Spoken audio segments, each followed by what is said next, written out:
lelo baye kolobake na mesa na bango bakuti dossier ya Fally te so bakuti ba dossier parce que Fally aza le seul pété obetaka na stade on a ti ou te sila to ti ane sila donc ça veut dire que kaka Fally ne bamoni te ya bato tu wana bamoni yangi proche. Je vais dire ça comme ça na yoka déjà ba ikomo ya mwa ça na bato ba après ya saboter Fally abeta des choses. Et ça, on a la stratégie dans le que on a un plan basali pour empêcher Fally Kobeta. Pour empêcher Fally Kobeta, ça te que donc Fally ba kanda soit vous passer à vitesse supérieure, il y a Makambo basala à l'époque il y a francophonie. On a événement ça à Kinshasa avant Fally. On a va comboter, balanda Africain on va comprendre. Dans l'événement, on va s'organiser, pas créer des rumeurs. Il y a insécurité, pas créer des rumeurs. Il y a des décès à Batou. Pour permettre à l'État de baquer.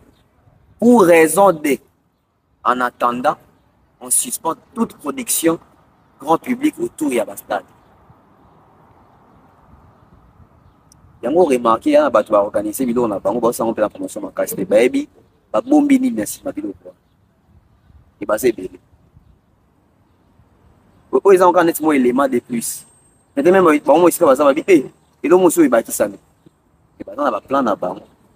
Ba yebi ndeni faut orienter ma banque na bango. On a pourtant on ça la bongo et comme até. On ni pour tout la bêta qui t'a ndenge salaki, Fally zela nan. Mais ici j'appelle maintenant l'équipe et artiste. Alors ma qui a le cabinet est vice-premier ministre en charge de la sécurité, ordre public et intérieur. On appelle ça ici en tant qu'un des organisateurs de la stade de Martyrs et en tant que leader quinois. Il a apaisé Bino que Mokonzi a annulé le Mokonzi. On va donner des mesures préventives, on va suspendre. Et les raisons sont très simples. Ils ont dit que vous avez disposition en amont pour que Makambo Sama ina dimanche et ça la participé. Pour stade de Martyrs, il y a un concert, il y a un événement miné à part football, il y a un problème. Donc, organisateur, nous sommes là désormais du Cameroun, stade de Martyrs, tout le stade de Salafari. Il faut avoir une mesure pour essayer pour que les problèmes arrivent. Vous avez dit, qui va, tous dans mon conseil, prendre une décision, où il y a la responsabilité, un message à ce moment. Et vous allez apaiser, rien n'est annulé, tout est simplement suspendu pour des raisons préventives. Merci.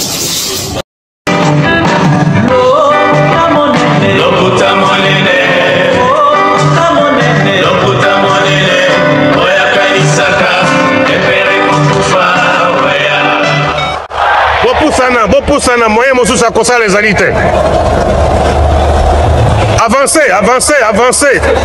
T'es na tapis rouge. 2, 1. Oyo na sauté azo expliquer onzela nde a ebinzela. Ba oyo na sauté ba ya kaliboso na bino nde ba yela bino basanga kitoko nde ba yela bino basanga malamu basanga ya solo. Mais biso tanto ya ka bozala déjà sûr et confiant qui ba actualité kitoko basanga kitoko ba analyse objective et aux angate. Bonjour, bienvenue à vous tous qui êtes branchés en ce moment, bon début de semaine également à vous tous qui nous suivons en ce moment, vous qui aimez Outenika, vous qui aimez vos officiels, des officiels, Africa Mumbai Télévision, vous qui aimez singulièrement, moi j'ai fait Blanga Moloba, moi également je vous aime beaucoup.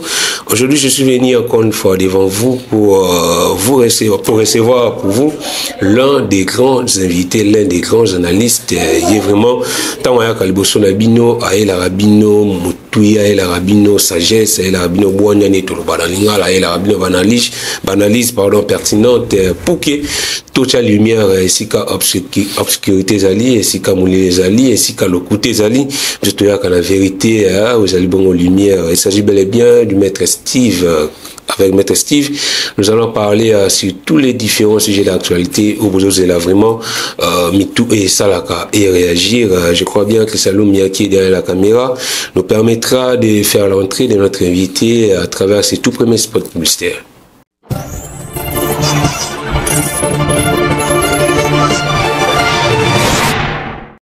De nos jours, l'hygiène intime est une priorité. Voilà pourquoi Maliane vous propose des produits d'hygiène intime à base des plantes naturelles testés et approuvés dans les plus grands laboratoires dans le monde.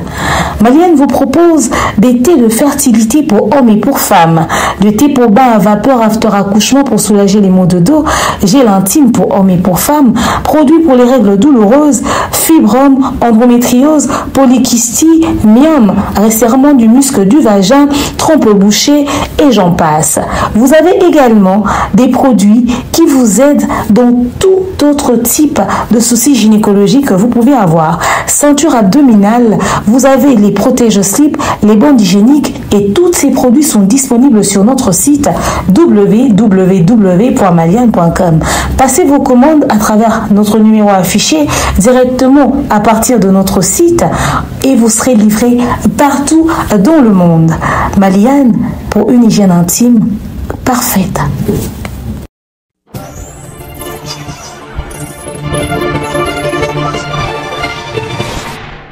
Il est là, Maître Steve Kambanga, qui j'ai dit déjà bonjour, Maître Steve. Bonjour, Jefté, bonjour à la grande équipe et à Bev officiel, bonjour à Christian Loumia, notre réalisateur. En tout cas, merci pour l'invitation. En réalité, les temps nous tient vraiment à la gorge ces derniers temps. Et lorsqu'il y a une invitation de votre part, on essaye de faire un effort de vous répondre. Et surtout que quand la matière est grise, qu'on doit quand même essayer d'analyser. En tout cas, tout ça est moins fort. Pour répondre à l'invitation. C'est nous qui sommes flattés de votre invitation, donc ça prouve que vous tenez à nous. Que nous sommes assez importants pour répondre aux questions ou peut-être qu'il y a moins confusion dans la population, dans le public, ou sur la chaîne. Donc nous sommes là, na Bev officiel. Merci. Majika, tonton Bev. En tout cas, donc bon séjour encore une fois, tonton Bev. Également bon séjour à Chimumba les fonds. Donc espérons qu'il est en bon zone, bon mais à la calme. Mais Steve Kambanga, le tout allé lundi, premier jour de la semaine.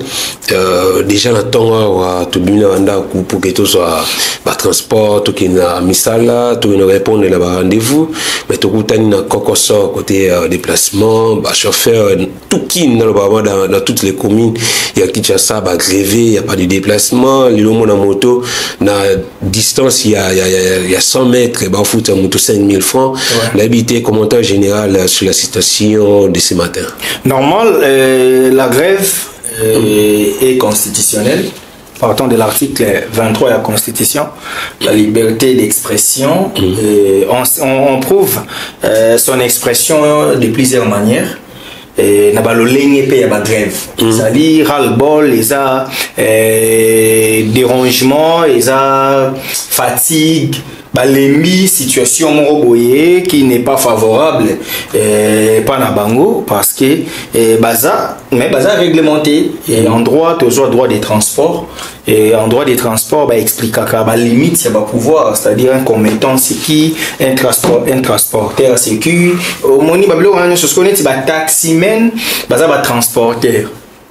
Bazali, ko travailler na privé, au salaire circulation est à la fluide, circulation est à la normale, et local la paix dans le monde. Pour que Moka ait développé, il faut qu'il y ait des moyens de communication, de voies de communication. Or, malheureusement, lorsqu'on parle de communication, tout le monde en dit communication téléphonique, des communications.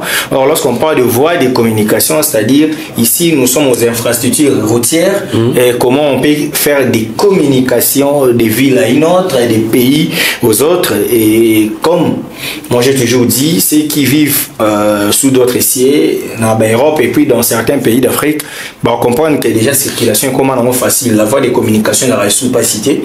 Au moins, on a na Bukavu, ça na Kinshasa, na Matonge. Alors, on a na 6h, à tramway, à métro, à Komiawa, na 8h, à Bandipe Moussala, na 16h, 17h, Moussala Sili, à Liépé, na garage, à Zongi.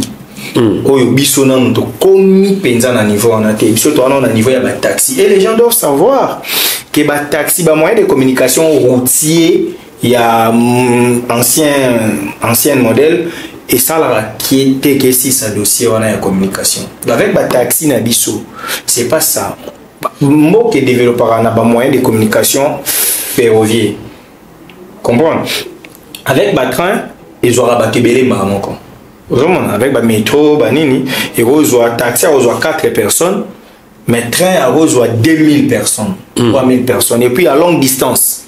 Alors, on est à pousser, donc, il y a l'accès, on a droit, parce qu'il faut pas travailler dans la condition, il y a bien, alors que déjà, tout ça, en mesure, il y a qu'à disposer, la moyen de communication sous au salle moyen de transport aérien, nous avons des sérieux problèmes des aéronefs, un problème avion, moyen de transport fluviaux, on comprend que nous avons aussi des sérieux problèmes, il y a des bateaux, il y a des oignons sur les alawakuna, un chemin de fer, n'en parlons même pas, parce que moi je considère qu'au Congo, les chemins de fer, les moyens de transport ferroviaire n'existaient pas, jusqu'à aujourd'hui, tout ça dans le train, il y a le 17e siècle, 18e siècle, et on a la locomotive, c'est pas sérieux, avec nous avons la CNCS, c'est pas sérieux.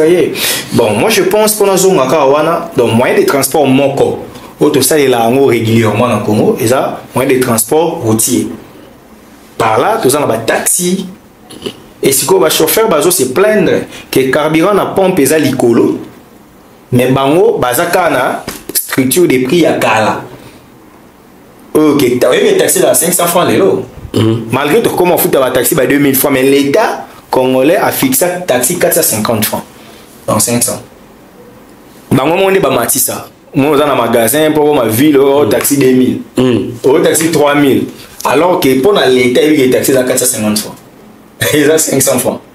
Vous comprenez? Donc déjà bango on mis Matissa là, mais comme Matissa yango bazo ko kalisuté par rapport au temps où il y a pompe. C'est ici que je profite pour féliciter Excellence Sakassia Bandoubola qui aujourd'hui elle est ministre d'État, ministre des Affaires foncières. À l'époque, quand elle était à l'économie, elle avait compris que Moka est dans pour ça et à Babilo Msusu. Elle a joué dans la souplicité. Il y a qu'au Kitissa, prix à carburant, on a pompe.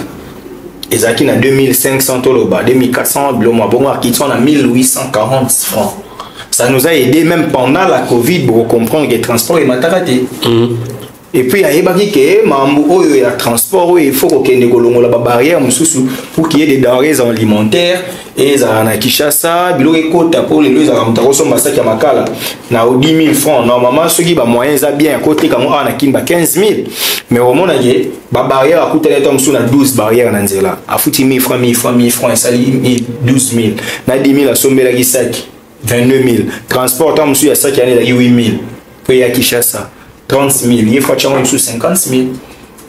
Les jours où tu reçois Penzake, bilo kwana eza que mutaso asali makala kuna abimi sur la condition ya bien. Au moins on a place au son makala na 50 000, au son na 35 000. On a au moins que circulation et aux ala bien. Parce que biso ezate lelo oyo bandeko baba sa grève ministre tutelle na bango. Ba na deux autorités au foba kende. Eza et pas Jean-Pierre Bemba Gombo, ministre des Transports, VPM en charge des transports, qui n'est pas gouverneur de la ville parce que Bazan a Kishasa. Parce que dans l'État où il y a régionalisme et constitutionnel, les gouverneurs représentent les chefs de l'État dans cette entité territoriale décentralisée. Donc, Bakei, Bimisi, Memo, Nabango, Batani. Aujourd'hui, même a hérité la mauvaise politique qui a Marc et qui l'a. Qui marque aussi peut dire qu'il n'est pas hérité, moi pas chéribin aucun des rêves mémoire. Ah oui, personnel d'ailleurs. Est-ce que je te dis ça fait plus de 2 ans que tu as permis de conduire tes comme Momba. Nous conduisons, mais nous n'avons pas de permis de conduire. C'est aberrant. Vous comprenez? Nous avons tout ça pendant la Congo, nous avons permis. Ça. Nous avons un droit principe et égalité dans la société. Donc, nous avons un permis. Pour avoir une autorité de tutelle à Bimi Siamouti. Donc, nous devons vivre dans l'illégalité. Si vous avez un terrain, vous avez permis de conduire. D'ailleurs, nous avons posé une question. Mais bon, nous avons se permis. Parce que la logique est permis. Et là, nous avons la carte, nous avons un délai. Ce délai, si nous avons besoin de monter. Donc même si c'est Bungi, Bako Kangelo ya Mokati. Mais le quoi logique, monsieur, la question va remplacer, ou on a pu jouer rôle. Mais au moment où on a permis, on est en 2017, ou expirant en 2022, moi le roulage est compliqué mais roulage na yebi qui na Congo toi na permis donc baza victime ba tracasserie wana baza ba victime ya comportement ba roulage et donc ça là qui ba moni mais toi travailler bien déjà tu souffrir na mamba carburant tu souffrir na ba état ba route mingi ça bien qu'il y ait quand même des efforts na niveau nanti ba commune belé ou ba tongi ba nzela mais quand même ekolongola nango eko diminuer dose d'embouteillage mais olongola té parce que samedi je n'ai pas pu tourner la ville parce que embouteillage là ma casse parce qu'il y avait une activité au stade de Martyrs côté Nyon Sanzele Kangan. Or, so banzela ça ma beleza. So banzela eze belé ba route secondaire nde ba otonga wana so ba multiplier yango. Neti pona ye pa bino nzela za ka moko. On peut kouta magasin ti ko ya nzela za na moko. Nguma kaka. So boye là on a nzela ya place commerciale. Au sali contour mais ça et sunga quand même. Mais est-ce que so bozu ke banzela nyo ça va katikati wana bo asphalter yango. Donc ba chauffeur baza na droit na bango ko revendiquer. Et là, on a CPLI pour une rare fois, pour ne pas dire la première, pour une des rares fois, on a moni Blaise Kilimbalimba général, pas aller inspecteur provincial, après c'est une injonction à la policier, bah bêta bangote, bah ça là bah manifester l'autorité, bah encadrer bango, abibo se diriger vers autorité, boti kamemo na bino. Et ça paralysait la ville. Aujourd'hui, nous avons compris que nous sommes importants. Ah oui. Pour yo négliger un chauffeur taximan, au cas ça arrive le roi yo le baba français belé, surtout on est dans des fonds d'abisso baba scientifique. Comment le roi yo zabouye, au minimiser. Est-ce que jour il y a beau ça, musalo comprendre que quoi ça?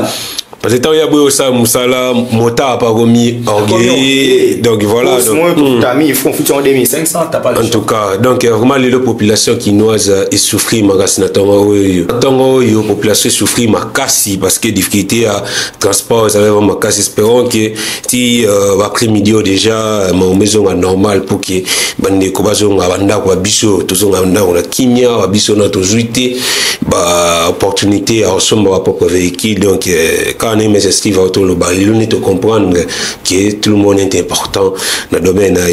Maître Steve, vraiment merci pour un raisonnement sage où dégager les bisous sur cette affaire. Parlons cette fois-ci du concert du pasteur Mike Kalamba où il est caïbon les 27 juillet dans le stade de Marty.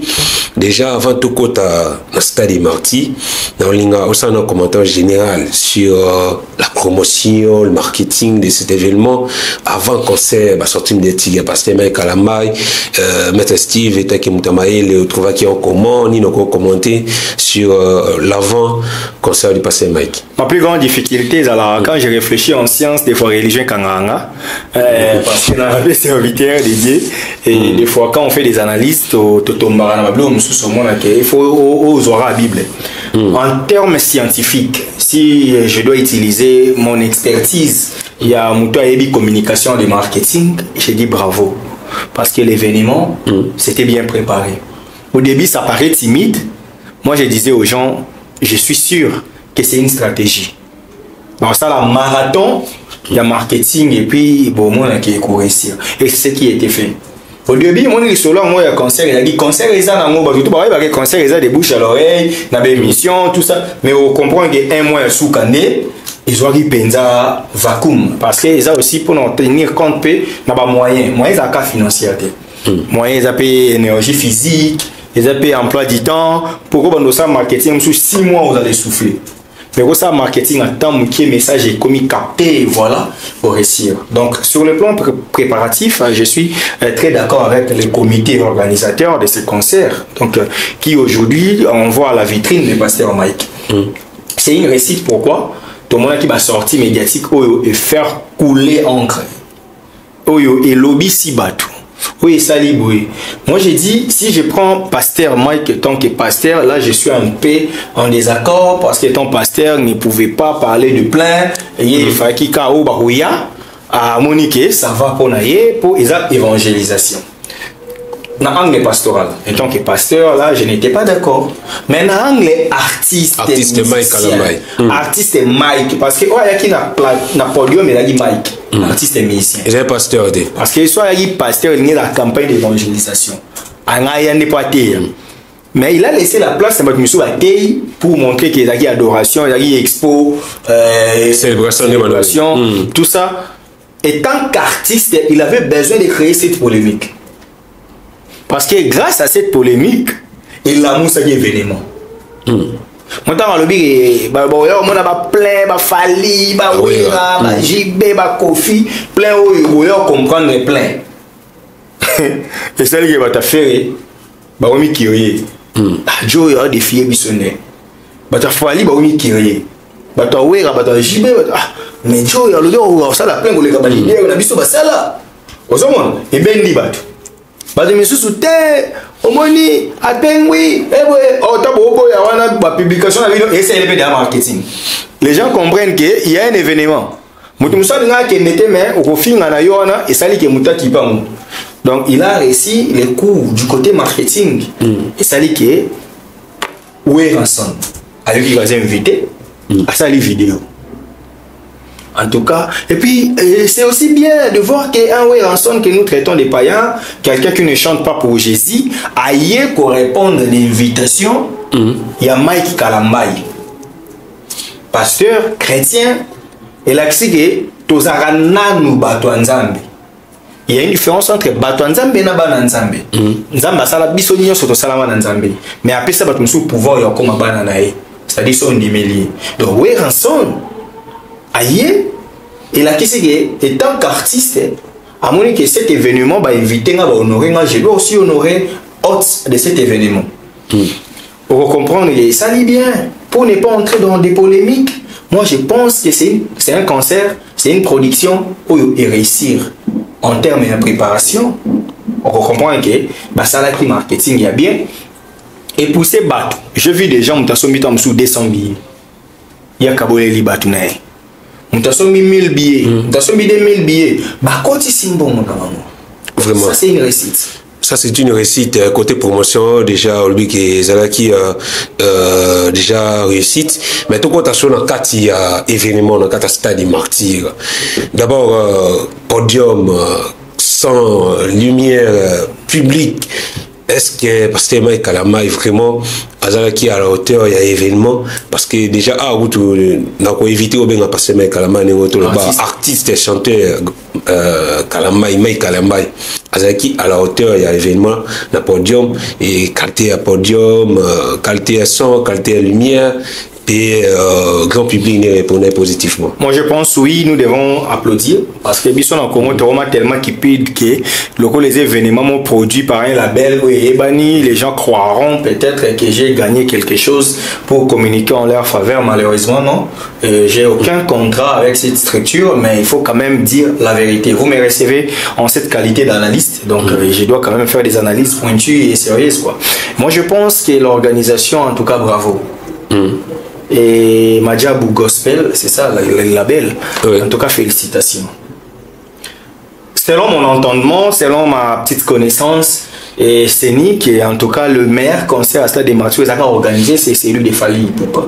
Mais je m'étais vu contraint d'accepter que, en tout cas, le concert en Mike, non, il y a eu une organisation extrême. Les podiums là, ça n'a jamais existé dans des concerts populaires il y a Congo, il y a Kinshasa. C'est une première. La qualité du son, oui. Ça, c'est les sons. Et l'artiste aussi a contribué pour la réussite de l'organisation parce qu'il était au point. L'artiste a qui pense en énergie, a qui en voix, a qui sur place, a qui en scène. Mais aujourd'hui, déjà, infrastructure au bachela qui est. Quoi, c'est là, en tout cas, il n'y a pas match. Tu comprends que les gens ont mis du sérieux dans cette organisation. Sans coco dans la polémique, en tout cas c'est un concert pour moi. Le quoi tu peux ça maximum t. Moi je suis scientifique donc peut ça me 10 sur 10 t. Ça me ni note maximale t. Moi je pense que à 8 sur 10. En tout cas moi je vois 8 sur 10. Donc ceux qui défoncent dans 16 sur 20. Donc ils ont pensé le moment et qui est bien. Parce que qualité à son, lumière et cette stabilité technique, les matériels, En tout cas, il y a peu d'erreurs. Mais alors, VIP, ils avaient respecté, place VIP, tout le monde est en déco, il y a bien standard, il y a coton, ça, place VIP, apparemment, il va critiquer la VIP, a fait rigolo pour rien, tout le monde, même VIP, il y a Mike Kambay, et ça, on est fait. Les failles ne manquent jamais dans une organisation humaine. Moni Bilo Union Sobatou Sali, problème est raté, c'est tromper humain. S'il disait Cicéron, errare humanum est. Donc, les gens doivent savoir que ceux qui VIP est respecté, là, ça ne revient pas seulement aux organisateurs, mais aussi à la sécurité. Parce que la sécurité est du côté de la ticket, où ils ont un standard, où ils ont VIP. Vous voyez un peu? Donc, c'est un peu ça ma réponse. Donc, on comprend s'il y a des gens pour la monnaie qui a image, salut-moi des ordres dans la VIP. Or, ceux qui ont concerne dans la VIP, pour être dans à l'aise, dans la sécurité. Et ceux qui ont des ordres à bon, c'est un élément qu'il faut au moins en compte prochainement pour que ceux qui ont activité à bon, qui est la rigueur.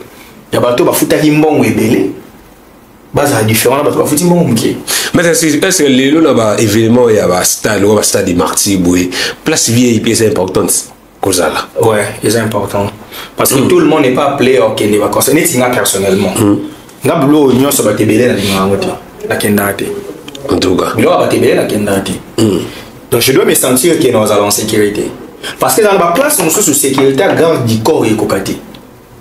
Oh, bon.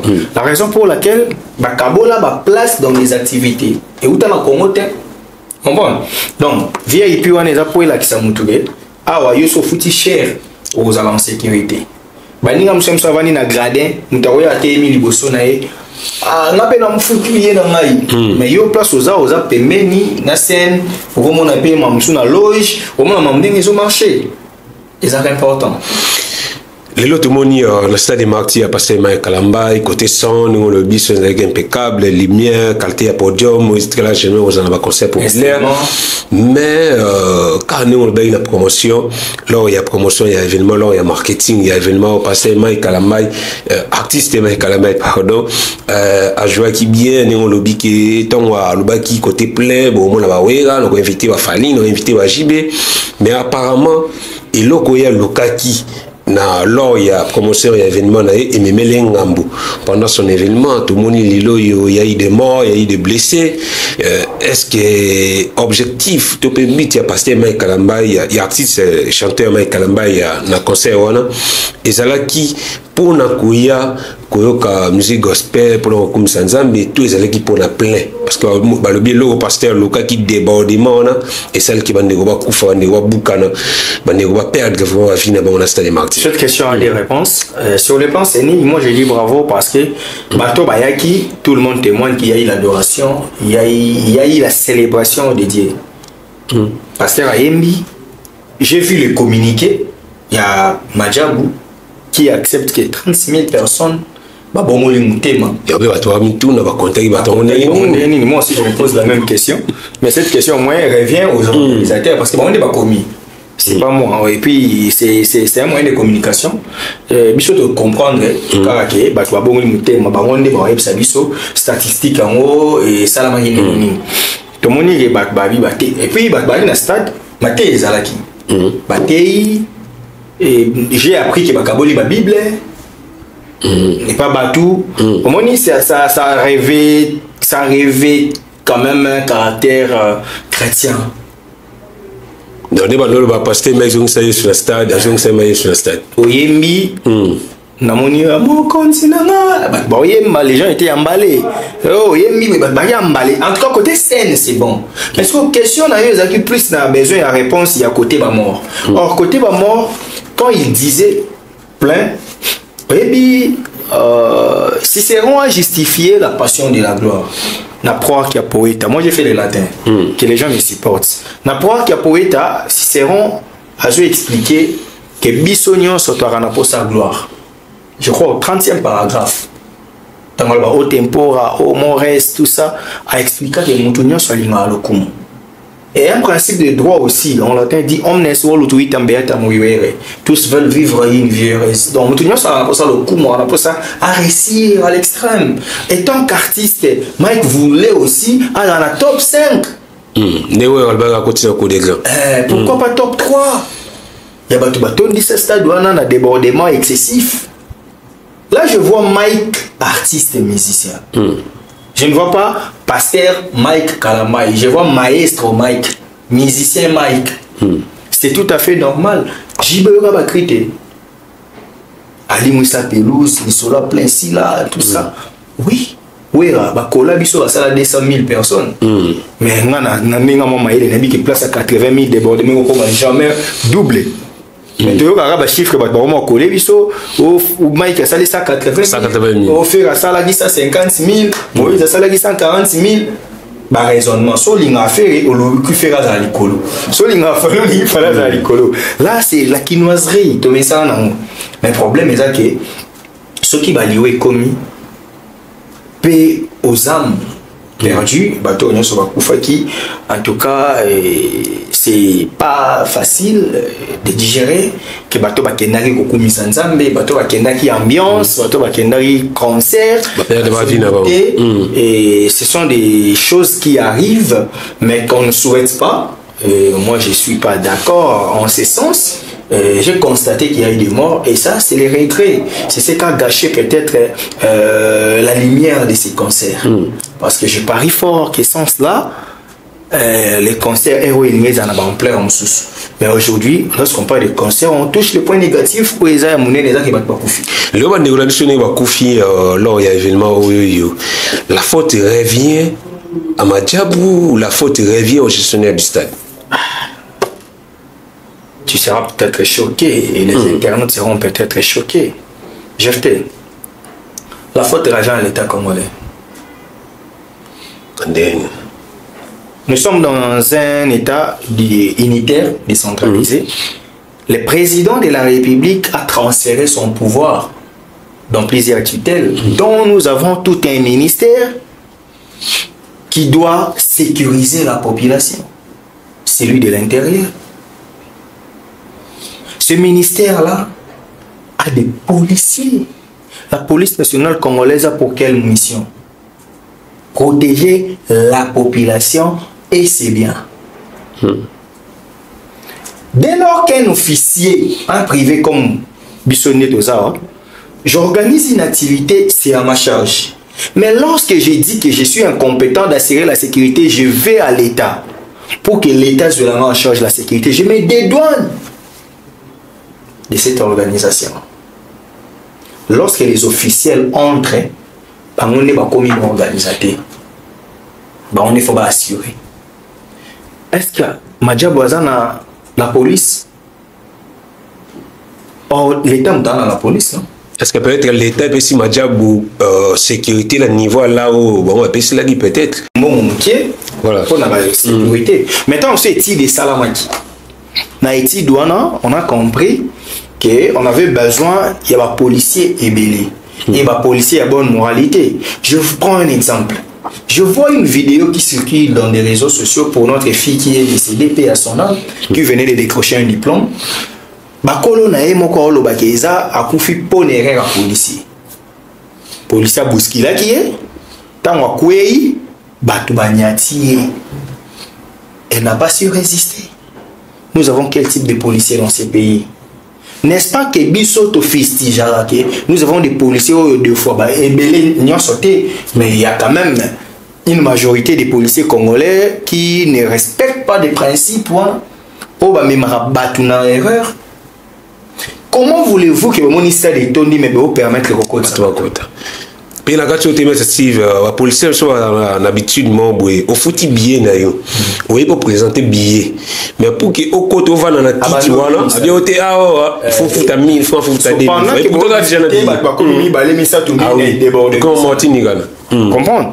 Donc c'est-à-dire moi j'ai dit que c'est l'État congolais malheureusement qui est responsable des morts qu'on a retrouvés au concert du pasteur Mike.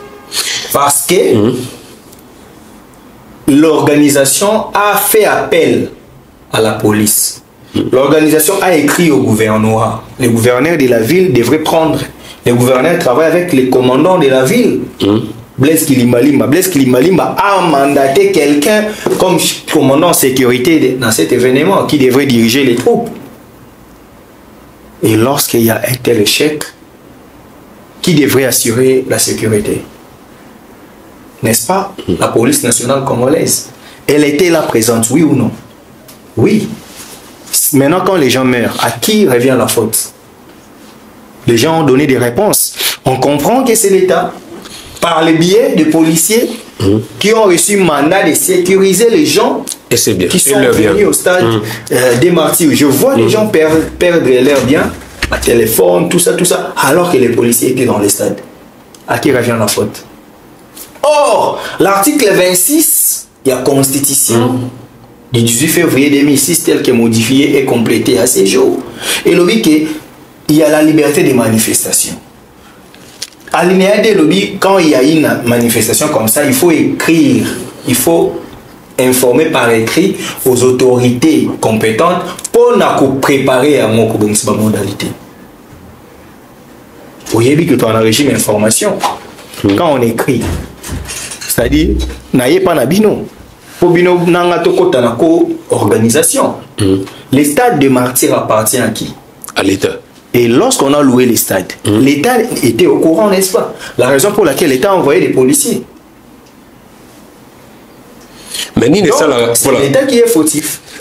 L'État est fautif, c'est-à-dire l'État, mais ni sala qui est tombé wa Koufi, wa Boukani, le même l'État là est interpellé organisateur et événement. Parce que l'État doit protéger les gens.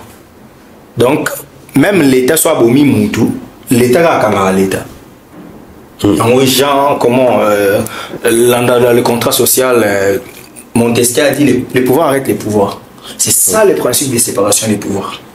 L'État a camarade. Policier a l'État a représenté l'État.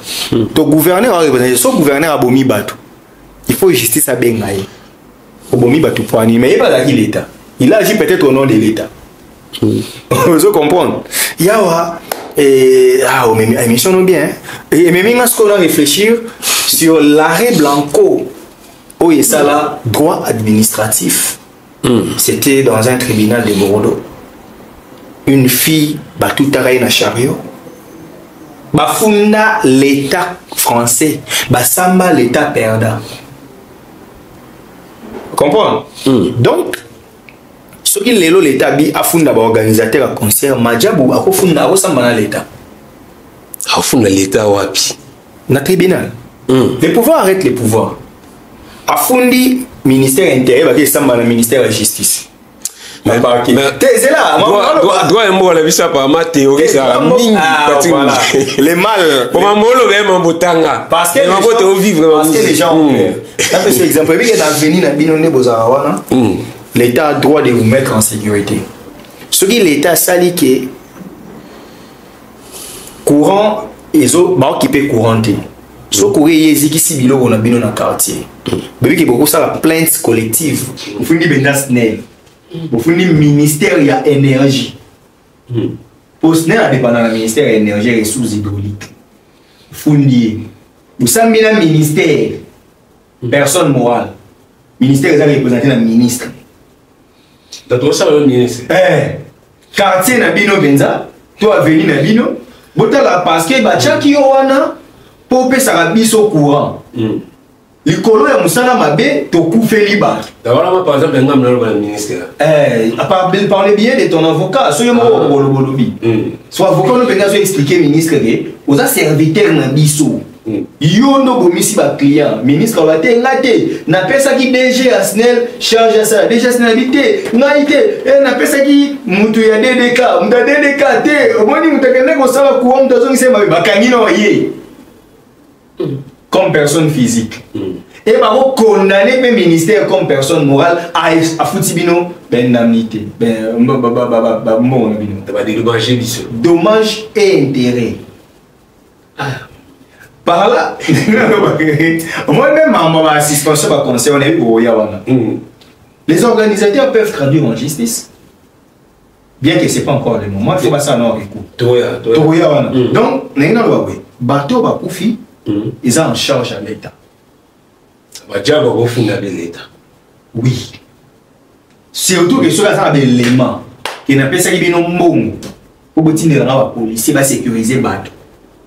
N'appelle ça qui est bon, on a santé pour badia na ba sécuriste, banane on va retenir compte na nous. Ceux-là ça qui a voté, il y a net il y a déjà dans le niveau tous en ils assurent que organisation va indemniser famille la victime. Ah oui, déjà l'être Badia va comme Magui. Faut pas kunda. Pas kunda d'accord wana et puis ba foutre la dommage et intérêt. On a bateau, c'est vrai que mon est remplaçant est important ça mais les droits prévus ça quand même pour atténuer quand même cette douleur. Vous comprenez? Encore une fois, donc, nos sincères condoléances à toutes les familles éprouvées. Vous qui avez perdu les vôtres, donc nous sommes de cœur avec vous tous et ça va passer.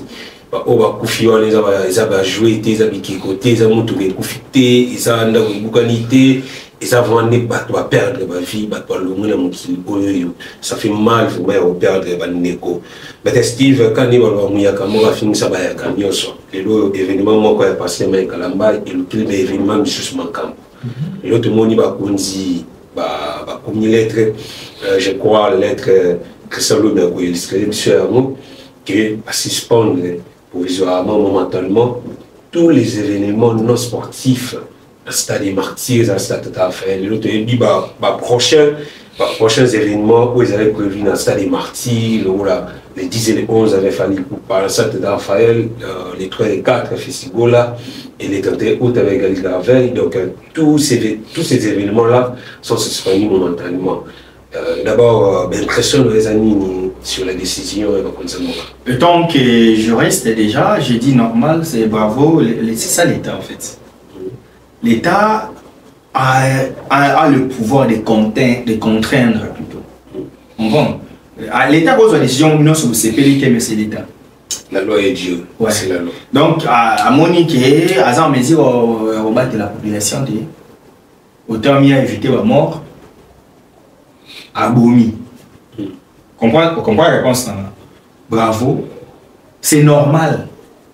Parce que dans la mission régalienne, il faut sécuriser la population. Parce que lorsqu'on parle d'un État, les éléments constitutifs d'un État sont les territoires, la population, les gouvernements et la reconnaissance internationale.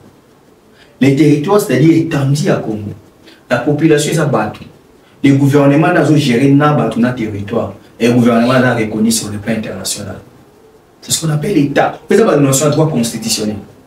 Vous comprenez? Parce que l'État, branche gouvernant, État-gouvernement.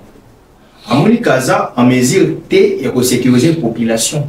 Au sein de la population, l'État aux arrêtés.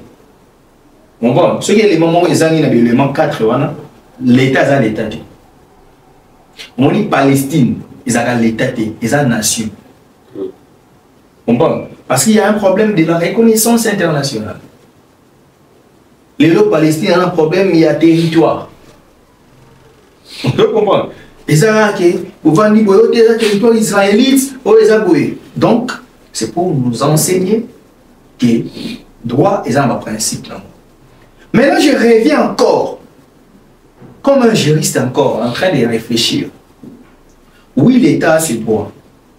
Mais l'État aussi doit respecter aussi toutes les autres populations, notamment les investisseurs qui ont misé leurs moyens pour promouvoir la culture congolaise, parce que la culture fait partie de la politique. Nous avons la ministre Yolande Lébé en charge de la culture, qui représente la culture de tout un pays, de tout un État. Et cette culture-là doit être au sommet. Comment voulez-vous que vous avez besoin des investisseurs? Le chef de l'État a parcouru le monde pendant les 5 ans. Mais quelqu'un de bonne foi dit que je vais produire l'artiste Fali 2 jours de suite au stade des Martyrs. Tu sais combien il a misé? Pardon, il a dit Kinshasa. Banderole, carnaval, vous allez me dire que Moutana perdre parce que l'État s'est dit incapable de sécuriser la population. L'État fait un aveu de faiblesse. Si j'étais le conseiller en communication du ministre de l'Intérieur, vice-premier ministre en charge de l'Intérieur, Jacquemin Chabani, je n'aurais pas accepté qu'il parle ainsi. C'était une réunion de crise. Oui, mais cellule juridique, comprenez que l'État aussi avait la faiblesse que l'État est incapable. Pour avoir la Kinshasa, ils ont concert, ils ont des événements culturels. L'État s'est dit encore incapable. Il faut protéger la population, cher GFT. Dans l'État, pendant la situation de vivre à Bissou na Bissou. Comment vous avez un makasi, il y a pour protéger 120 000 personnes dans un stade. Bateau va être aussi. Vous comprenez? Or, l'État pouvait dire ceci. Pour des mesures préventives, nous allons convoquer une réunion après 2 ou 3 jours. Bavandi babengi ba organisateur ou déjà bazana ba événement. Bato a fait Stigola, bato a Gali Garvey, bato ya Fali. Boya. En tout cas, ba concerne nous bato akufa. Pour éviter cela, boba ki sa mbongo. Non, il faut aussi l'État pour renforcer la sécurité. Ceux qui ont 2000 policiers dans le stade de mentir, tout a 5000. Tout a 10 000. C'est-à-dire à 1 mètre qui est un policier. Ces policiers-là, vous avez des temps un petit peu. Avec une motivation aussi, portez pas ça. Policiers, il y a des routes à 22 heures, bouger chacun à son poste. Aussi, il y a un stade. Obi aomto vandati stade ton na mais respecter le principe que celui qui monte à la étouffement nzela robinisa et mon bamwezana ba sécuriste ba parce que moi mambo na l'état que pourquoi moi j'ai réfléchi comme ça alors que va me souba aller là millions parce que tout le monde même na ba grands événements ndé ba match de football ba stade na ata la pelouse il y a aussi une population so biso ezalaka te so policier ola tala billet il y a comment oh c'est les problèmes il y a casting les gens ne sont pas bien formés dans leurs fonctions na kala conseil fali policier azoyema meidei mais oh policier faut pas kangaye pour yo ya kite pour yema oyaki pour sécuriser bateau bazoyema vous comprenez. Donc moi je pense qu'un grand frère que j'aime, que je connais, de VPM, Jacquemin Chabani, doit arriver à cette décision. Il doit convoquer de nouveau le ministère où ils sont impliqués, justice, affaires sociales, santé et puis culture. Le gouverneur. Il faut pas le baquer. Moi je demande aux gens, je commence par eux, bakoti recours balakisa bango ba dépense ba engagé balakisa bango que bazaki les gens en mesure le quoi l'État on sécuriser l'État ne peut pas faire cet aveu de faiblesse l'État doit renforcer des mesures sécuritaires pour les gens qui viendront faire l'ambiance n'est pas interdit l'ambiance n'est pas interdit dans la constitution nabiso mutara libre ya okeko sipela. Dis-moi, on a eu qu'il fait les mawa. Événement au vendredi, les deux. Les deux. Au lundi, activité exacte. Au baril, c'est suspendre. Fali, c'est dans 2 semaines. Vous comprenez combien ça va déranger? Gali, c'est dans 1 mois. Non, mais ça dérange. Ça dérange. Moi, je pense que l'État congolais doit se prendre en charge et être en mesure de sécuriser les gens qui viendront au lieu les événements non sportifs. Sur la vie des événements non sportifs, moi j'étais ici en 2014 parce que moi je suis né et grandi à Kinshasa. Moi je suis un vrai Kino.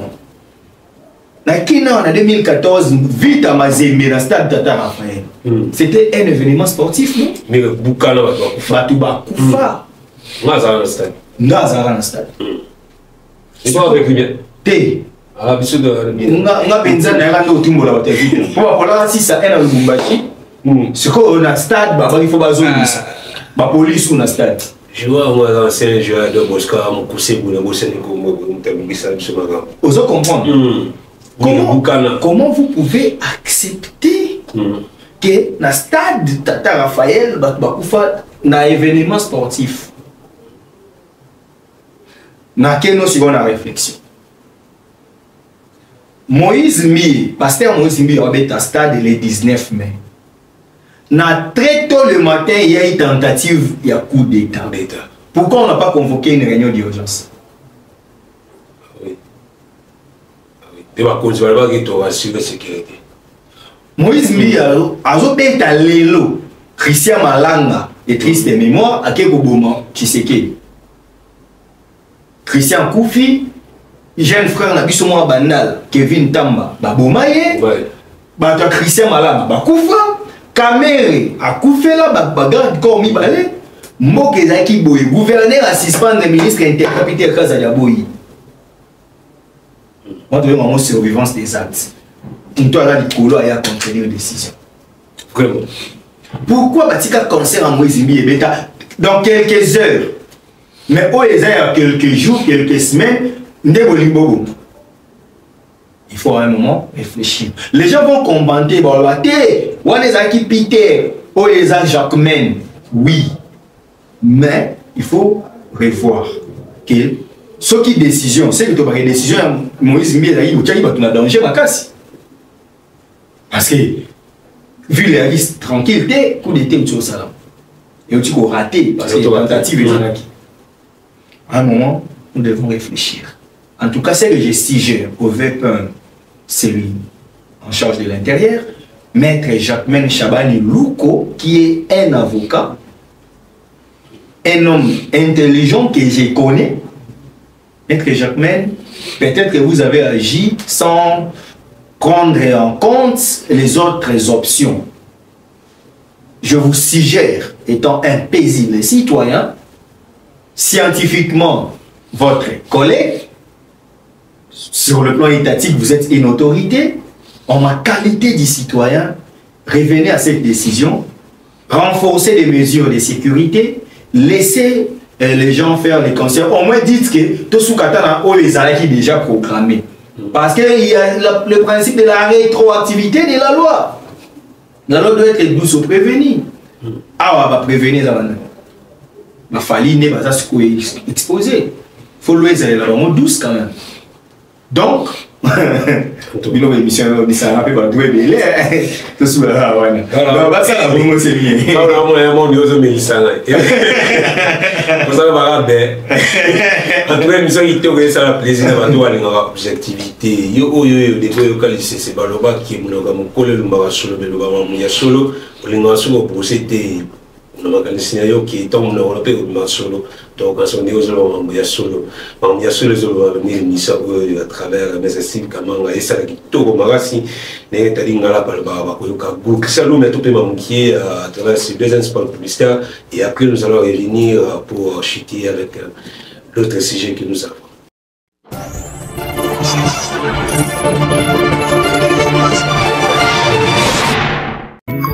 Bana, ceci est pour vous. Souhaiteriez-vous passer des vacances à Kinshasa? Êtes-vous désireux de séjourner dans un environnement exceptionnel, réunissant un confort incroyable et respectueux des normes sanitaires? Voici pour vous les appartements IESD. Situés dans la commune de Lemba, quartier Salongo, sur route Bypass au numéro 18837, près de la station Fina, vous trouverez des appartements de qualité avec des chambres, classe, une cuisine américaine équipée, un salon accueillant, sans oublier de l'air conditionné. Tout cela, tenez-vous bien, à un prix défiant toute concurrence. Pour toute location, un pourcentage sera versé à une œuvre caritative. Vous pourrez ainsi aider une personne dans le besoin. Contactez-nous au 0032 48 58 37 003. Important à savoir, durant tout votre séjour, vous n'aurez pas des problèmes d'eau d'électricité et vous aurez accès à des chaînes câblées ainsi qu'à un Wi-Fi en permanence. Les appartements de l'ONG IESD, la qualité de l'Europe en RDC.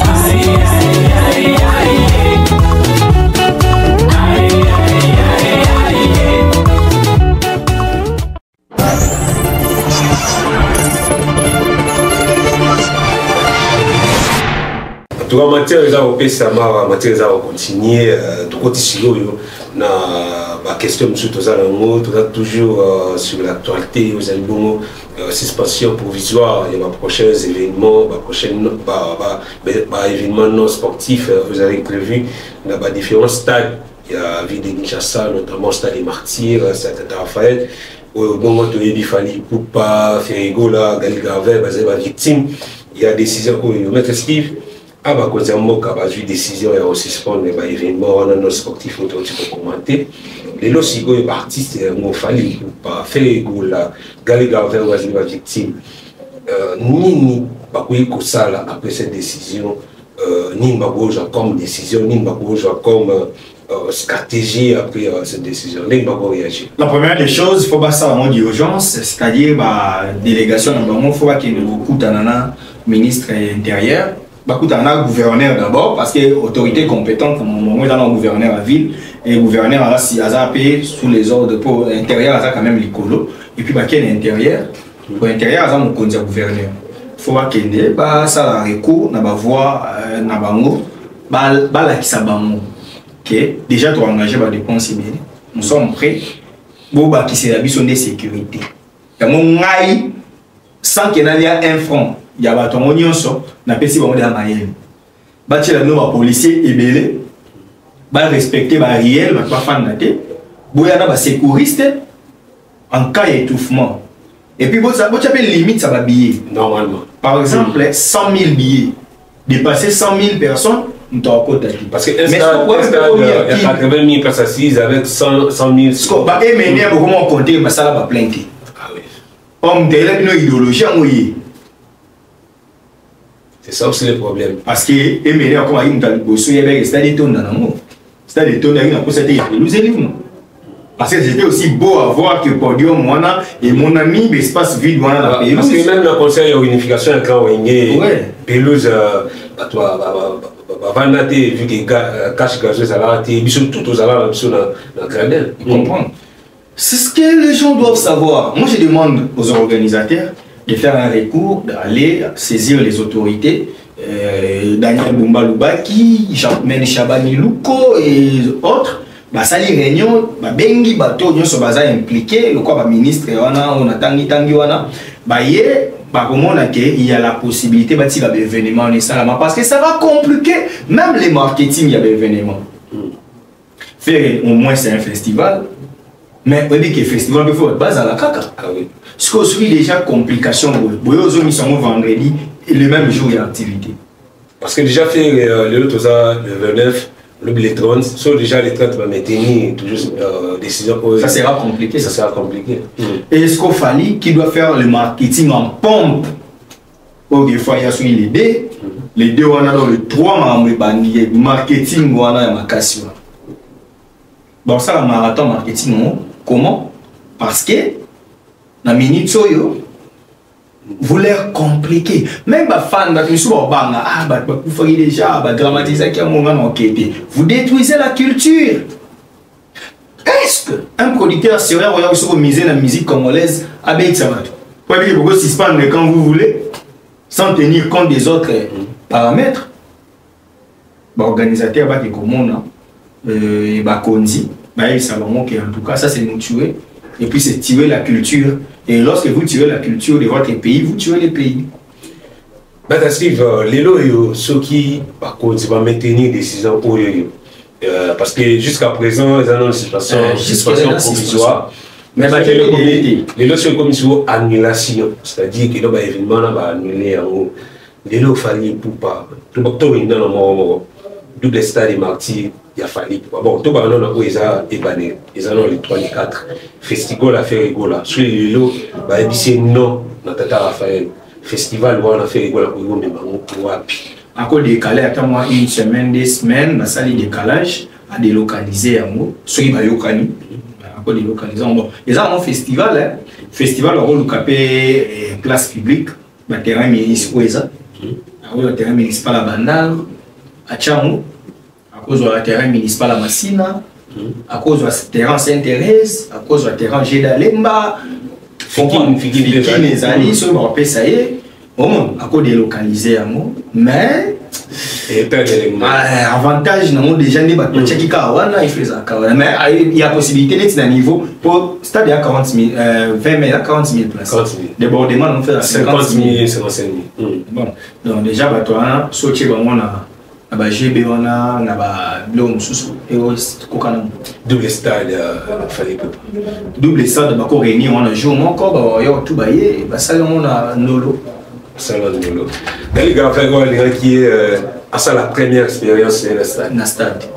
Lui c'est le pauvre d'ailleurs parce que lui il me donne tellement mal parce que déjà Betaki j'ai d'Atoni Sagi et pour lui et puis il est sage alors que na aussi na GD na 20 mai après non Kendesco peut encore envisager puis on a passé money donc bien soit en son mara GB toi le capé stade Moussou Omnisport et là au moins il y a bien bon mon petit stade Cardinal Malou voyons.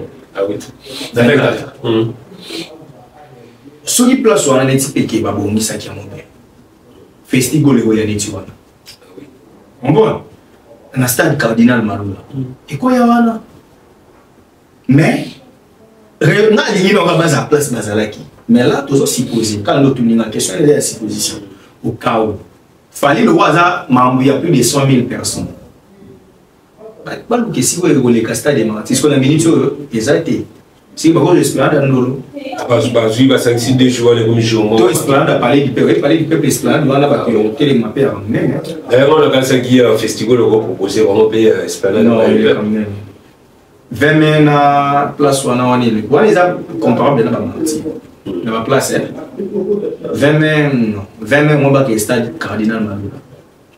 Fali par contre, quand il y a du peuple esplanade.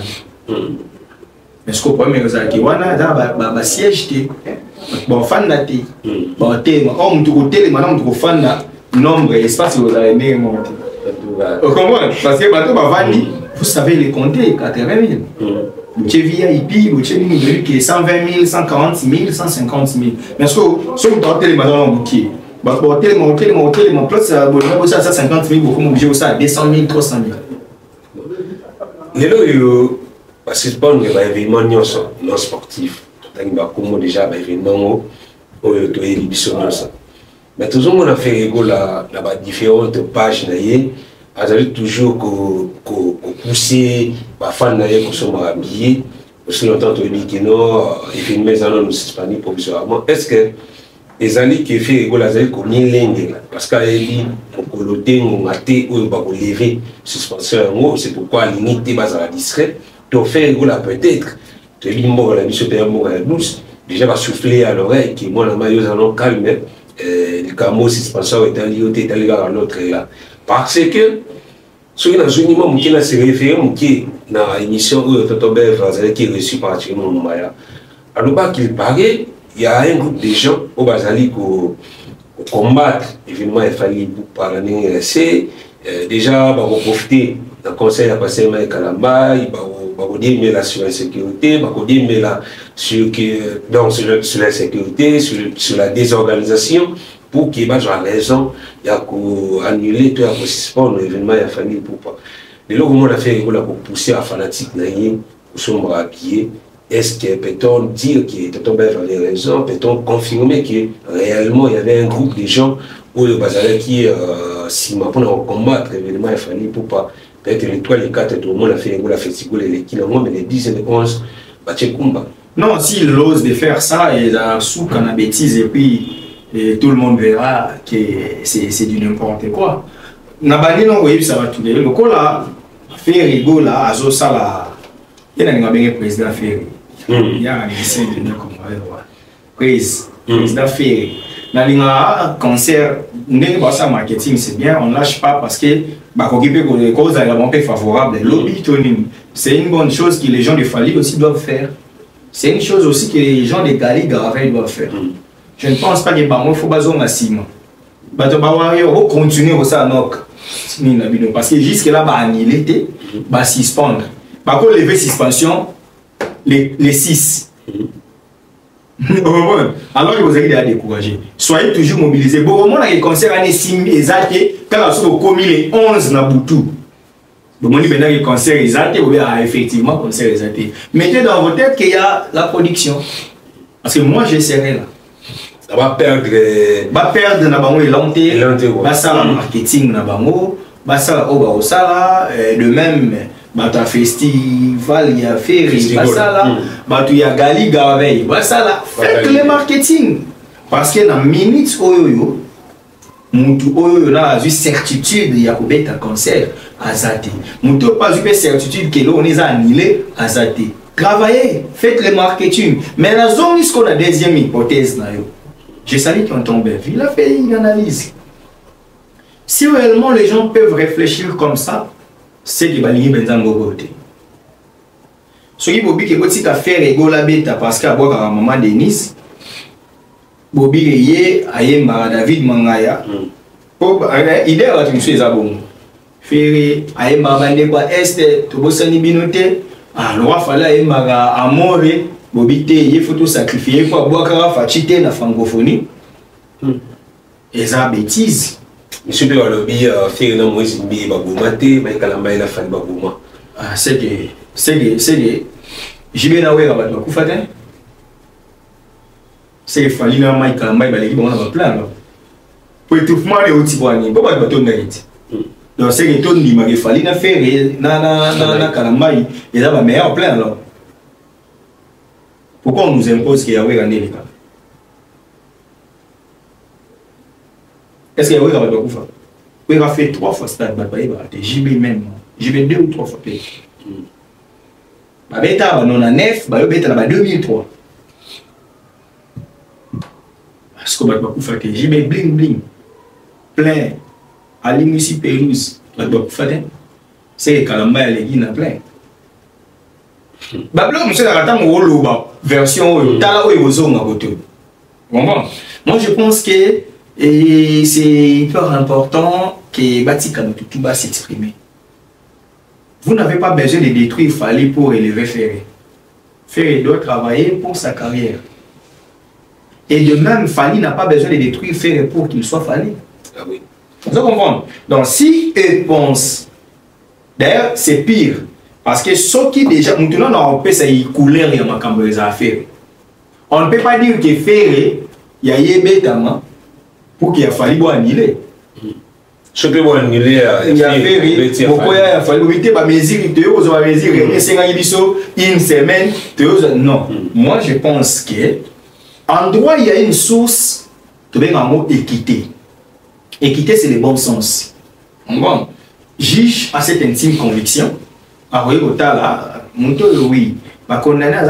L'élément de défense n'est pas à Bimisi. À mon niveau, on a poche to gagner la preuve mais c'est comme si il y a eu assimilation. À quitter. Donc, mon a eu solo, mais preuve exacte. Or, la charge de la preuve incombe à celui qui est accuse. Par défaut de preuve, on a libéré. On comprend les bons sens. Par le bon sens, que ce soit Fali, que ce soit Ferré, que ce soit Gali, tout le monde doit jouer parce qu'il va foutre sale. Il y avait déjà des mauvaises intentions contre Fali. On vous nomme gestionnaire à stade, vous avez un dossier. Mais vous avez une interview parce qu'il y avait un groupe de tout le monde, soi-disant, journaliste qui investigation, il faut la contre-campagne contre Fali pour dire qu'il fallait foutre stabilité. Ils ont oublié le principe de la continuité de l'État. Les hommes passent, les institutions restent. Les hommes ont passé Kaboul et ces gens accueillis, mais les gens des Goudim devraient savoir sur des dossiers trouvés sur table. Ils ont précipité de dire est-ce que dans leur communication, comme on a niveau et monté mon mari, Peut-être que Fally devrait finir tant sous la modalité, mais on va bien monter. Alors que bien. Et tant que vous vérifiez, c'est l'amateurisme ou c'est la mauvaise foi. Comment vous pouvez boutiquer que Fally être à concert alors que concert wana batu bauti poto ba warrior auti bena poto aye azu hotel ale futa ba taxi mbongo wana kota na leta azolia awa biloko wana azolia awa na mbongo wana ekende pe ba mama na biso wana tozo quelque chose azotambola mutuka o mata soki taxi soka louer taxi soki pe mutuka na yango carburant azo chambongo ezozonga na songo oh ba kende ba site touristique ba kei ba place ba kei kinkoli ba kei mimosa ba kei ba vandi mbongo ezokota et batwana bebisi ba ke concert ezati ba songo mbasi maso ba che concert boya vous détruisez la culture mon cher. Je ne t'oblige pas de aimer ce que moi j'aime. Mais il faut respecter, surtout lorsqu'il s'agit d'un intérêt général. Les concerts de Fally vont vendre encore la République démocratique du Congo, comme les festivals de fête, comme celui des Gali Carveille. Pourquoi des poids des mesures si réellement ça existe? Est-ce que pour vous, la Fally vous n'êtes pas obligé de les combattre jusqu'à ce que Bossala qui a perdu les droits naïfs. Ce sont ses droits. Comme lui, il remplit ses devoirs. Étant citoyen congolais, il paye ses impôts. À sa réunion, pour les citoyens, l'État a l'obligation de respecter ses droits. Vous, les individus qui croyez que vous n'aimez pas Fally, vous n'êtes pas obligé de l'aimer. Dieu l'aime. Ses warriors l'aiment. Donc vous pouvez les détester, mais respecter la légende qu'il est. Et on n'y m'a pas qu'il fallait la légende. Mais Kofi a bien la légende dans moins de 35 ans. Vous comprenez? Non, mais ça, non, mais ma bien dans mon voyage. Kofi m'a suivi les guides en 2001, il avait 45 ans. Pour habiter qui Bercy, Moutaliboso. Mais il fallait habiter encore en telle arena, na Bercy, na configuration, mounene, à sa légende. Il fallait habiter à You Arena, à sa légende. Fallait habiter dans Ovo Wembley Arena, à sa légende. Fallait avoir la chanson, oh, qu'on fait dans la tube. Fouta Dialon, oui. Mais service. La chanson la plus visualisée, la plus connue, Room, où était quand même la numérique. Fallait avoir les locaux. Fallait avoir les mais il était. Parce que sa tête vous déplaît. Parce que le nom de Fally fait mal. Fally ne peut pas être une légende dans plus de 45 ans, mais peut-être qu'à la fois à 48 ans, nous reconnaissons qu'il est légende. Abeti Masiki n'a qu'à moins de 50 ans, à 40 quelques. Bah dis-le également. Si ko yebi sangage, o pose à la légende, faut un album ébélé. Alors que Kofi Olomide a la fan de Michael Jackson. Michael a ça 4 albums. Parce que Kofi Olomide a l'équipe Michael Jackson dans le monde. Nous devons accepter Kofi Olomide légende, mais Tobo Elvis Presley. Tony ma Kofi Olomide légende, Tobo Youssou. Pourquoi faire les Youssou dans l'album? Beaucoup de ça un débat à quantité au lieu de faire un débat de qualité. Le nombre d'albums de commissions tous les gens. Toba exploit. Légende c'est qui? C'est celui qui sort de l'ordinaire. Moutou a sali biloko ezalaki extra. Biloko ezalaki et que zo ça bas devoir. Si Kofi on appelle légende pour Abetaka Bercy, donc Fally Aza légende des légendes pour Asali les triplés. Kofi Beta 17 000 places, Fally déjà parti à Accor Arena déjà la légende. Est-ce que tu peux réfléchir bon? Kofi le bar qui va on dit ma on sur petit stade de Marty. Fally avec la stade. Bon. Ce qui légende dans moi il y a wapi. Vous comprenez? Fally Asali 18 ans, il y a succès.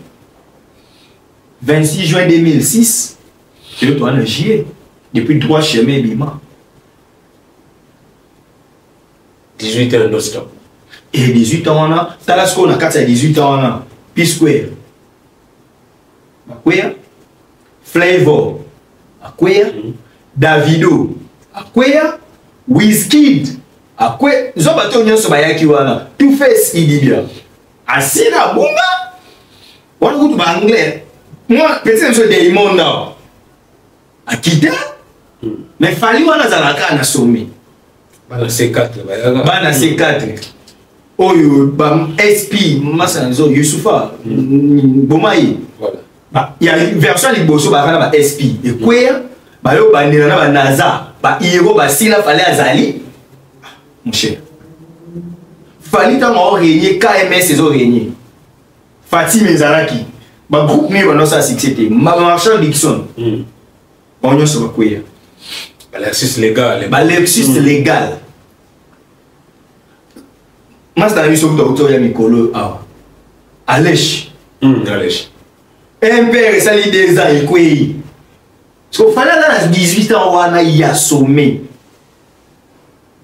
mais parce que oza na kana na ye pour ce ba bureau na ye ba la carte le lingala to wero ba boyaki okutana na fali to benga fali jo ma répondre yo te au komi penda so mutaisio que fallait dans les gens yo siliki non mais c'est fou et il y a des éléments il y a des arguments en quoi Fali n'est pas une légende.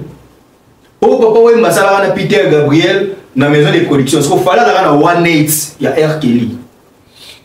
R Kelly la légende était devant Peter Gabriel. Mais qu'est-ce que vous nous racontez? King of R&B. Et là, il y a pas une Fali. Oh moi. Oh, tournée F. Papa, il m'a dit dans Madison Square. Fallait mettre en Apollo. Comment il s'est mis en Apollo? Non. Comme Papa Wemba est une légende, Fali également est une légende. Ça vous dérange en quoi, cher monsieur?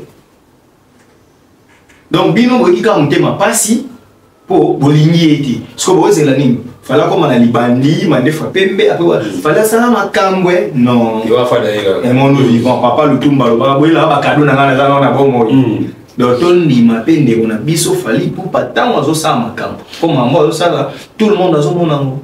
En tout cas, maître Steve, grand merci vraiment pour ma candidature. Vous avez comme la question que vous avez posée. Espérons qu'il va conduire mon cas. Vous voyez vraiment ma proposition, ma suggestion. Il y a maître Steve ici sur la décision méchante aujourd'hui sur la culture de la mission. Tout la culture qui est encore une bourse mancassi. Mais genre la décision pour vraiment freiner du son et vous avez encore une fois ciment. Donc espérons que dans les prochaines heures, nous avons vraiment une bonne nouvelle sur différents événements. Il y a parti de l'émission notamment Fali Poupa. Les 3 et les 4 d'abord Festigo avait fait le stade de Raphaël. Les 10 et les 11 au stade des Martyrs avec Fali Poupa. Les 31 août au stade de Raphaël avec Gali Garvey. Et j'en profite d'ailleurs pour faire un petit coucou, pour rappeler à tous les mélomanes que les mêmes 31 août, Fabrice sera au Casino de Paris. Donc espérons qu'il y ait événement là, puis les cas bien, parce que nous sommes un souci à la culture, moi, même ce qui est musique. Mais Steve, malé mais vraiment trop chité, tout bien dans cette émission. Mais nous avons eu l'occasion, nous n'avons jamais raté. Quand on a eu l'impression, le sentiment, c'est les nouveaux génériques qu'il a fallu pour parler. Comme il y a des censés, vous avez des bonnes collaborations, il a fallu pour parler avec le loco. Merci des censés, il y a ma belle après le loco, il fallait pour parler de l'eau à une mission deuxième remix, c'est ma belle ici. Des censés en collaboration avec René Loco. Monsieur Lobby, il fallait pour pas abominer moi, tout le monde m'a bien dit, ça tient à mon kitoko, il fallait remixer à mon ligne, abominer moi. Commentaire général, maître Steve. Non, c'est avant tout, au signal, il y a Singila, et puis il y a remix, au signal, il y a Singila na Youssoufa. Qu'est-ce qu'on appelle remix? Na remix, il y a tout chacun. Aujourd'hui, nous devons savoir que Fali, c'est les plus grands artistes que le Congo a connus. Et aujourd'hui, si malheureusement, comme faisait Jean de La Fontaine, qui avait célébré les grands auteurs français du XVIIe siècle, où il a dit la racine de la bruyère, Bolo de La Fontaine, Molière. Moi, je pense que Fali restera éternelle légende de la musique congolaise, pourquoi pas africaine. Fali nous a montré que la rumba seule ne suffit pas. Il y a des gens on va préférer la musique. Mais quand on va commencer à faire la tout le monde a pas moi hier sur la martiniquaise mais c'est pas la famille d'Nzengo. Donc, à partir de moment, on a la discographie, on a découvert Fally. C'est ce qu'on appelle la diversité culturelle. Bino Bozera m'a m'aider, mais l'obi non a elbino slow. L'obi kuna elbino reggae. L'obi kuna elbino rumba. L'obi kuna elbino zouk. Tamu kuna elbino. Omoni likolo kozanga boyeba. Musicien moko ya Congo pe ya munene. Ayema zouk mo benga mo rumba. On a un capteur. Kasi fereti. Ah musicien munene. O quand même tempo l'obi te benda zouk, mais ça c'est de la rumba, trap, mais on ta zouk. Ce qu'on va faire, c'est que c'est payé. Il va innover. Allez, c'est un nouveau style. Oh, biso, tu colles. Biso, ce que tu sais, la jeunesse, on a étudié. On a facilité, on a les branchés. Biso, ce que tu arrives à l'époque, princesse Lover. Donc, on va zouk, ils ont régné. Donc, tu évites tempo, biso, ton autre côté, même ma formation, à l'accès, on a bien zouk. Bon, on n'est pas liboso, le mot, on n'est pas à gauche. Au lieu de zouk, mais moi, ça va Christian Mouchipai. C'est un mot depuis des valets là où on fort. Si quoi, biso, nous sommes capables de s'adapter dans le style, il faut chanter. Non, mais 207, c'est dit lourd. Aujourd'hui, on a compris que la chanson avait une version folklorique seulement, mais Fally a amené cette chanson à une dimension internationale. La musique folklorique urbanisée. Et puis, à l'accident, il y a une chose qui est bien. Mais alors, le animateur, il a fallu pour pas. C'est important pour intervenir dans la collaboration. Pourquoi choisir l'animateur? Ok. Je suis littéraire. Nous n'avons comme un livre, nous n'avons comme une idée. Nous avons produit une idée dans les bini. Nous avons lecteur au sommet, nous avons critiqué l'idée. Or, inspiration, nous avons placé les bandits qui éviter. Éviter pourquoi? Na chaque chapitre oyo sepeli na muti. Je me fais comprendre. Ma littéraire va comprendre le nom. Nazui auteur ni. Moi na linga auteur français moi trop. Nazui par exemple nazora camarade koto ya musikate. Nazui camarade te nazui camarade. Alobi te nazo Jean de la Fontaine pesa moi bien. Nazui Jean de la Fontaine. Nazui Jean de la Fontaine. À lobby, les loups et l'agneau. La raison du plus fort est toujours la meilleure. Nous l'allons montrer tout à l'heure. Un agneau, c'est des atterrants dans les zones du non pur. Un loup surveille un agent qui cherchait aventure et qui l'a fait enceler à tirer. Qui te rend si hardi de troubler bon breuvage, dit cet animal plein de rage. Tu seras châtié de ta témérité. Et s'il répond l'agneau, que votre majorité ne se mette pas en colère, mais plutôt qu'elle considère que je ne fais pas ça, donc je n'ai plus troublé sa boisson. Tu l'as troublé et repris cette bête cruelle. Il y a un comme un texte, mais ce que jusqu'au moment ça critique, il y a une idée d'ailleurs, ah, il n'y a pas de aventurier. L'eau en a qui m'a dit que quoi. Vous comprenez? Jusqu'au moment où il y a qui m'a dit, mais l'histoire vraie à moi. Camarade, lui, j'avais 15 ans quand j'ai parti pour Conakry. J'allais suivre l'enseignement technique au collège Georges Poiret. Pourquoi il n'avait pas entendu 17 ans pour aller? Donc, moi, Fally, je suis un na communauté rezanga yo lecteur bandi oluye ba po ani na tsebe Fally auteur a commis Maître Steve yo étant qui mélomane yo étant qui monteur littéraire ndulé est-ce que vous allez satisfait la participation à l'animateur Fally? Ouais, na moni Dubaï Bel Air mon ami à Pompé Boloka Pompé malgré Paolo a quitté. Malgré Paolo a quitté pour dans son na moni na ba Lyon na ba Bordeaux m'donde obi na moti yes. J'aurais aimé payer soit bois kawa pendant la plaidé. Côté a quitté. Non mais la chanson en entière plutôt ils ont du lourd. Baraté net côté.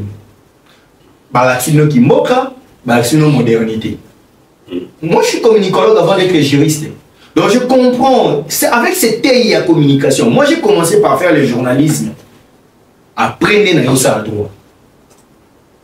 Nazike na air communication, balata izebola oui. Balati binoge oyo mboka na biso. Balati binoge mboka na biso soto memi bino na modernité.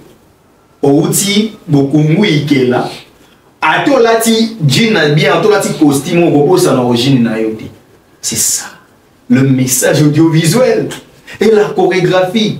On a respecté. Babi, Batubayembi, Balakisi no Bokoko. Pe Balakisi no Bokoko, wana, et pousse à Nabaki Misupe Bayoka. Ya muto adapté à mon PC Baki Misupe Bayoka. Et que voulez-vous de plus? Parce que c'est fallu. Il faut boya ou ça analyse. Et comme moi aussi là. Bo fini fali, bo sali nyonso azalaka na sommet bolemba fala avoir John Cena. Moi John Cena na 6 na W. Oko ya penza bo dérange ba komba na ye, o nyokola ga ye, o bebi sera ba komba na ye. A lukaka main event mo bo yo na ye. L'homme de l'événement soir. Pas assis sur maman. Oh, Royal Rumble Yonaye, oh, Wastelmania, à la mission maman. C'est ça en fait, Fali. Il y a les élus de Dieu. Et tant à la wana. J'ai suivi Brigade, j'ai aimé aller. Bon, non, non, on pas si néni. Celui, nous t'en payons. Et surtout, les bisous de ta génération. On devrait être fiers de lui. Mais bisous, tu balou ça, yango. Pour nani les a fallu. Et puis, au moins, la maman Moboti à moi a préféré balayer à moi na li kelemba. Pour Nanzala, ma bossani que moi na oya bombi wana za voisin. A commissaire moi na makasi. Non, ça doit s'arrêter. Fali est la légende, d'ailleurs la mieux. En tout cas. Oh. Quelle est la légende congolaise qui a un disque là? Quelle est la légende congolaise qui a une histoire devant 40 000 personnes en Europe? Avec une production éthique saine. Pour le stream, on a eu avec des lettres partout, tout le monde tout le monde a fallu fort, donc c'est ça en fait la réalité. Donc je chute pour dire concert, il a fallu à la raison d'être. Pour renforcer la sécurité. Festival à faire également, concert à Gali Graveil et Beta. Ce qui pour le baquet, à partir il y a temps août, tout ça, il y a déjà bazalaki par rapport à la rétroactivité. Mon besoin bénéfice, il y a douceur, il y a l'eau. Et puis, mon tout soit IAT, tant mieux. Vraiment. En tout cas, je vous remercie, Maître Steve, pour la disponibilité. Vous avez mieux placé. Il y a qu'à répondre à qu'est-ce qu'il y a sur le projet. J'espère que ça le plaisir à tout. La bande de sur le besoin alimentaire, on a vu sur Maître Steve de communiquer pratiquement sur le dernier message, dédicace aux alliés, je crois. Tout ce que moi quelques secondes. C'est inutile, il y a guerre fait dans la concurrence, il fait à la maison, à la télé, c'est ce que moi j'ai toujours souhaité. Donc, ça va monter. Je m'en vais directement saluer mon vieux Gauthier Bell, le roi d'Angleterre. Le roi depuis Angleterre, en tout cas, merci. Comme ça, n'a pas tout soutenir moi. Si à mon ex Aigle Noir, en tout cas, merci à Neville Converse qui me suit depuis Belgique. Donc, notre ingénieur, merci. Merci en tout cas, joyeux anniversaire à Rose Kalambaï, la fille de Mustapha Zaïroa, en tout cas, notre bébé. 4 ans, ça s'est fait. Joyeux anniversaire, nous à Delvaux. Donc après émission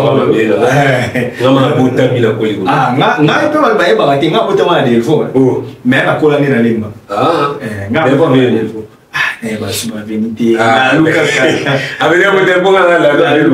en fait jour yamba yesu ndo tuna nga botamina Delvaux donc na yo colonne na lemba j'ai quitté Delvaux une année quelque chose des ans mutolo na nga limo. Donc, joyeux anniversaire. Et joyeux anniversaire aussi à Maître Rodrigue Impact Matona, un ami qui est avocat. En tout cas, joyeux anniversaire, mieux vaut tard que jamais. Il a eu lobby.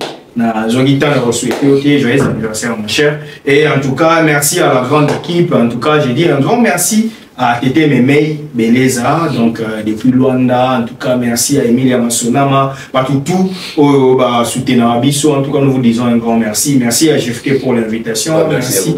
En tout cas, à Lumia, tout au Bozakiawa, au Bozaki qui est monsieur dans la bonne condition. Je vous dis un grand merci. Encore une fois, un grand merci à Maître Steve, un grand merci à tous. J'espère que Nazila Bomba, depuis lors, on a passé par ces jours naturellement en Europe. On est vraiment heureuse dans l'émission où sans oublier Tina Mouchi a implémenté from Soudaf, Conseil Saoudien from London. Mon vieux gars Boulangongo, j'espère que M. Selpe, grand plaisir d'aimer mon petit là. Merci encore une fois à Tonton Bev, les acheteurs d'Afrique, pour les coachings, ça me plaît bien, et M. Selpe, le plaisir trop. Merci à notre manager le plus discret du monde, Aka et Mobutu, à Nicolas Béné, 3 fois King. Merci à la coach de Merniang qui m'a le bon séjour également à Chimon Mbaya les Pharaons. Donc je crois d'ici là, tous les Binonakin, surtout qui est pour seulement Moussara Guito pour le niveau Miki, pour Riete, Papa Fraise, Didier Chéris, je pense aussi. Ah, Chéris, j'espère que. Et pour la émission, encore une fois, merci à Christian Lomia qui était derrière la caméra, en même temps à la réalisation, et vous m'avez été à ma colonie, les gauche, droite, les mains, retrouvons-nous prochainement. Bye.